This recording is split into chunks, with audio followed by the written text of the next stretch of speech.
چې دا جرابې دا کوم په دې جمی کې استعمالو نو په دې جرابو باندې مسح کیږي کنه کیږي. بسم الله الرحمن الرحیم. معزز کتونکو یو بل مسله تاسو سره شریکول غواړم چې ډیر مسلمانان دا غي باره کې تپوس کوي. یقینا هغه مسله دا ده چې دا جمی کې کومه جرابې اچو نو آیا په دې مسح کیږي کنه کیږي.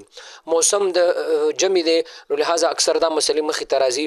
بهر حال دا مسله دا اختلافي هم د دې زماني علماو مابین کې ځکه چې داسې ډلې شته زموږ وروڼه بایګان دي، موږ هغې ته په زړه کې احترام لرو ځکه د هغې خپل سوچ فکر دی، موږ د هغې د سوچ او فکر احترام لرو، خو زموږ خپل سوچ او فکر خپله نظریه ده، د هغې خپله نظریه ده. موږ د علمای دیوبند هغې سره تعلق ساتو، بعضې ملګري هغه به د نورو داسې فرقو سره تعلق ساتي. به هر حال هر یو فرقه په خپل ځای باندې هغې د خپله نظریه ده، موږ په هغه چا باندې زور زبردستي نشو کولی.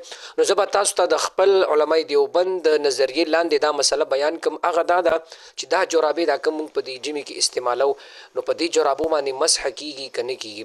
نو محترمو زمونږ دغه مذهب دی او زمونږ چې کوم د امام ابو حنیفه صاحب نه را نقل دی، د صاحبینو نه هم را نقل دی، مفتى به او معمول بها هغه فتوا دا ده چې په دې جرابو باندې مسح نه کیږي.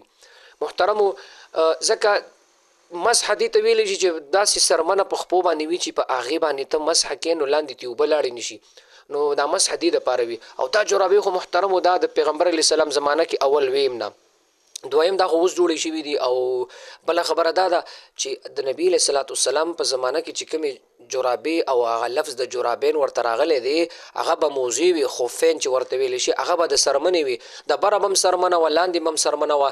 دا مونږ چې ورته نن سبا موضوع وایو په دې موضوع باندې بیا مسح بالاتفاق جایز ده.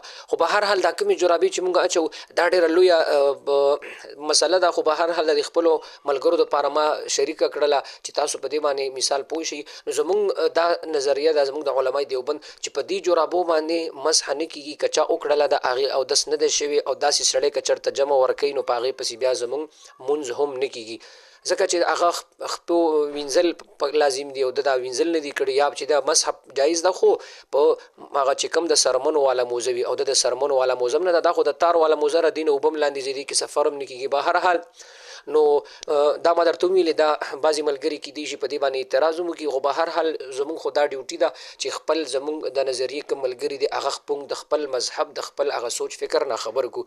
څوک چې څنګه عمل کوي ډېر ملګري په دې جرابو مسح کوي نو موږ په هغې باندې زور زبردستي نشو کولی. الله دې موږ او تاسو له په دې باندې د عمل کولو توفیق را نصیب کړي.